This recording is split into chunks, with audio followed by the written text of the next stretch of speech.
જય હિન્દ મિત્રો, Manoj learning lab ચેનલમાં આ બધા મિત્રોનું હાર્દિક સ્વાગત છે। આજરોજ આપણે 31 મેના કરંટ અફેરના પ્રશ્નો જોઈશું। તો ચાલુ કરીએ આજનો આપણો વિડીયો। પ્રશ્ન નંબર 1, તમાકુ નિષેધ દિવસ ક્યારે મનાવાય છે? દર વર્ષે 31 મેના રોજ તમાકુ નિષેધ દિવસ મનાવાય છે। પ્રશ્ન નંબર 2, હાલમાં ચૂંટણી પંચે મતદાન કેન્દ્ર પર મતદારોની સંખ્યા ઘટાડીને કેટલી કરી છે?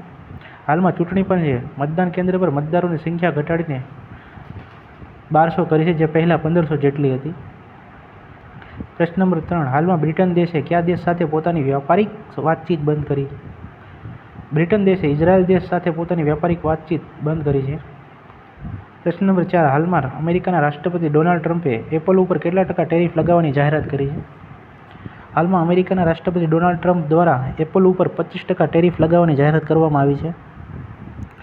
પ્રશ્ન નંબર 5, હાલમાં કયા સ્થળે વિશ્વનો સૌથી મોટો એરોસ્પેસ ગ્રેડ ટાઇટેનિયમ પ્લાન્ટ ઉદ્ઘાટન થયું છે? લખનૌ ખાતે વિશ્વનો સૌથી મોટો એરોસ્પેસ ગ્રેડ ટાઇટેનિયમ પ્લાન્ટનું ઉદ્ઘાટન કરવામાં આવ્યું છે। પ્રશ્ન નંબર 6, હાલમાં ચર્ચામાં રહેલ વેબ પ્લેટફોર્મ નો યોર ડીજીપિન તથા નો યોર પિન કોડ કોના દ્વારા શરૂ કરવામાં આવ્યા? નો યોર ડીજીપિન તથા know your pin code A post વિભાગ દ્વારા શરૂ કરવામાં આવેલ છે। પ્રશ્ન નંબર 7, તાજેતરમાં કોણે વિકસિત કૃષિ સંકલ્પ અભિયાનનું ઉદ્ઘાટન કર્યું છે?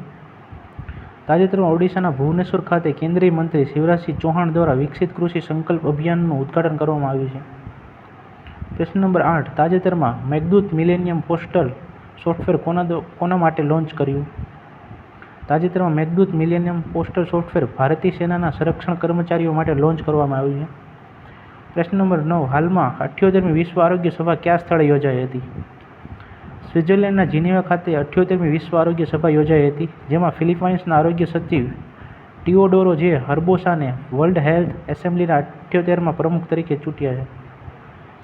પ્રશ્ન નંબર 10, હાલમાં ચીને જમીન સર્વેક્ષણ અને પર્યાવરણ દેખરેખ માટે કયો ઉપગ્રહ લોન્ચ કર્યો? ચીન દ્વારા હાલમાં જમીન સર્વેક્ષણ અને પર્યાવરણ દેખરેખ માટે સીજીએન 26 નામનો ઉપગ્રહ લોન્ચ કરવામાં આવ્યો। તો મિત્રો, આપણે 31 રોજના કરંટ અફેરના પ્રશ્નો જોયા છે। આવતા વિડીયોમાં આપણે નેક્સ્ટ ડેના કરંટ અફેરના વિડીયો સાથે મળીએ। જય હિન્દ, જય ભારત।